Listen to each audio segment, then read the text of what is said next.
মঙ্গলবার আর শনিবারের রাত মানেই ভয়ের রাত। নমস্কার দর্শক বন্ধু, গোস্ট ফাইলস আজকের এপিসোডে সবাইকে জানাই অনেক স্বাগত। আমি সোনালি এখন আছি তোমাদের সাথে। আজকে যে ভয়ানক সত্যি ভৌতিক ঘটনা তোমাদের সামনে শেয়ার করতে চলেছি, ঘটনাটি পাঠিয়েছেন ঢাকা থেকে বাচ্চু সাহা। বাচ্চু সাহাকে অনেক ধন্যবাদ জানাই। এটি তার জীবনের ঘটে যাওয়া সত্যি মর্মান্তিক ভয়ানক ঘটনা। কতটা ভয়ানক সেটা বলতে পারবো না, ঘটনা শুনলেই আপনারা বুঝতে পারবেন।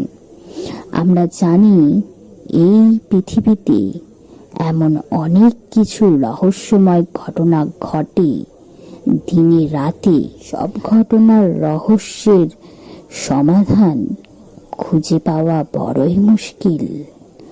আমরা জানি এই পৃথিবীতে এখনো অনেক অনেক ভৌতিক ঘটনা ঘটে যা শুনলে সত্যি গা শিউরে ওঠে। কিন্তু সত্যি কি এই ভৌতিক কিছু মানুষের সবসময় ক্ষতি করে? কিছু তো আছে যা সবসময় মানুষের ক্ষতি নাও করতে পারে। সেই ঘটনাই শুনবো আর আপনাদেরও শোনাবো। তো চলুন বেশি কথা না বলে চলে যাই সরাসরি ঘটনাতে। ঘটনাটি অনেক দিনের কথা, অর্থাৎ আজ থেকে প্রায় 7 বছর আগেকার কথা। দিনটি ছিল সেই সময় 13ই মার্চ। বাচ্চু কেবল নতুন চাকরি পেয়েছিল সেই সময়। 2 মাসের মাথায় ঢাকা থেকে 3 দিনের ছুটি নিয়ে তার বাবার শরীর অসুস্থতার কথা শুনে গ্রামের বাড়িতে যাচ্ছিলেন। তাদের বাড়ি ছিল নোয়াখালীর লক্ষ্মীপুর গ্রামে। দিনটি ছিল বৃহস্পতিবার। তাই বাচ্চু চিন্তা করলো ছুটি 3 দিনের, আর শুক্রবার এমনি ছুটি, তাহলে বৃহস্পতিবার সে বাড়িতে চলে গেল। সে বাড়িতে 4 দিন সুন্দর করে কাজ শেষ করে আবার ঢাকায় ফিরে আসতে পারবে। বাচ্চু রেডি হলো। যাবার আগে বাচ্চু তার ভাইকে জিজ্ঞাসা করল, কিরে সুজয়, তুই যাবি না? সুজয় বলল, না আজ যাব না। বাচ্চু তাই শুনে রওনা হয়ে গেল। সে বাড়ির উদ্দেশ্যে যাত্রা করল। বাস স্ট্যান্ড থেকে গাড়িতে যাচ্ছিল। তখন বাজে বিকেল ঠিক 5:45। বাচ্চু হিসেব করলো রাত 11টার ভেতরে সে বাড়িতে পৌঁছাবে। রাস্তায় বাচ্চু যে গাড়িতে যাচ্ছিল সে গাড়িটা নষ্ট হয়ে যাওয়ায় বাচ্চুদের গ্রামে বাস স্ট্যান্ড পর্যন্ত যেতে প্রায় রাত 1টা বেজে গেল। বাচ্চু যে স্ট্যান্ডে নামলো সেখানে তার সঙ্গে আর কেউ নামেনি। বাচ্চু স্ট্যান্ডে নেমে দেখে স্ট্যান্ডে শুধু একটি চায়ের দোকান খোলা। সে দোকানে বসা 2জন লোক চা খাচ্ছেন, আর দোকানদার লোক আর কোনো মানুষ নেই। বাচ্চুও চিন্তা করলো চা খাবে, সাথে কিছু হালকা নাস্তাও খাবে, কারণ স্ট্যান্ড থেকে তাদের বাড়িতে হেঁটে যেতে সময় লাগবে প্রায় 30 থেকে 40 মিনিট। দোকানে বসে বাচ্চু চা নাস্তা শেষ করে 1 প্যাকেট সিগারেট নিল। দোকানে টাকা দিয়ে ওখান থেকে বাচ্চু বিদায় নিয়ে বাড়ির দিকে রওনা হলেন।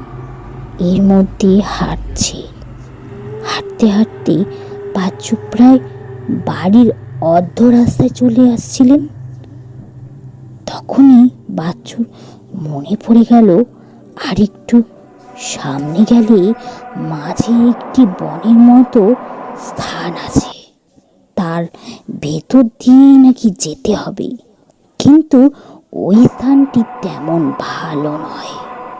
অনেক সময় ওখানে দিনে দুপুরেও নাকি ভূতের আনাগোনা থাকে।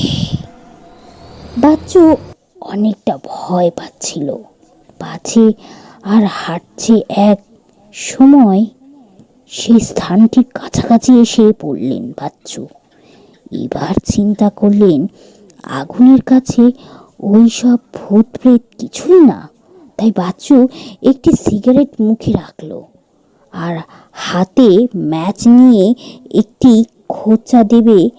এই সময় হঠাৎ বাচ্চুর পেছন থেকে যেন কেউ বলে উঠল, বাচ্চু, সিগারেট জ্বালাবে না এবং পিছু ফিরেও তাকাবে না, শুধু সামনের দিকে তাকিয়ে হাঁটো।